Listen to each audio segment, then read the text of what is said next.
ഇന്ന് അർദ്ധരാത്രി നടക്കാനിരിക്കുന്ന US ഫെഡറൽ റിസർവ് മീറ്റിംഗിൽ പലിശ നിരക്ക് കുറക്കാനുള്ള സാധ്യത ഇല്ലാതാക്കുകയും മാറ്റമില്ലാതെ നിലനിർത്താനുള്ള സാധ്യത ഉയർത്തുകയും ചെയ്ത ഇന്ന് വൈകുന്നേരം വന്ന US സാമ്പത്തിക ഡാറ്റകൾക്ക് ശേഷം സ്വർണ്ണ വിപണി താഴേക്കിറങ്ങി. ഇന്ന് രാവിലെ സ്വർണ്ണവില പ്രഖ്യാപിക്കുമ്പോൾ അന്താരാഷ്ട്ര മാർക്കറ്റിൽ ഔൺസിന് $3,328 പരിധിയിലായിരുന്ന സ്വർണ്ണവില ഇപ്പോൾ $3,298 പരിധിയിലാണ് എത്തി നിൽക്കുന്നത്. മാർക്കറ്റിന്റെ ഇപ്പോൾ അവസ്ഥയിൽ നാളെ സ്വർണ്ണവില പവന് 200 അല്ലെങ്കിൽ 240 രൂപയുടെ റേഞ്ചിൽ കുറയാനുള്ള സാധ്യത നിലനിൽക്കുന്നു.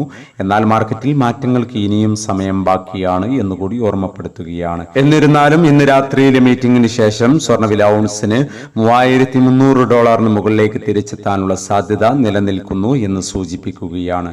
ഇപ്പോൾ തങ്കവില ഗ്രാമിന് 9,840 രൂപയിലാണ് എത്തി നിൽക്കുന്നത്. എല്ലാ വ്യൂവേഴ്സിൽ നിന്നും ഒരു ലൈക്ക് പ്രതീക്ഷിച്ചുകൊണ്ട് ആദ്യമായി വീഡിയോ കാണുന്നവർക്കായി ഇന്നത്തെ സ്വർണ്ണവില ഒന്നുകൂടി പറയുന്നു. ഇന്ന് രാവിലെ പവന് 480 രൂപ കൂടി. ഇന്ന് 30/7/2025 പവന് 73,680, ഗ്രാമിന് 9,210. ഈ വീഡിയോ നിങ്ങൾക്ക് ഉപകാരപ്രദമെങ്കിൽ വീഡിയോക്ക് താഴെ ലൈക്ക് ചെയ്യാൻ മറക്കരുത്. Thank you for watching.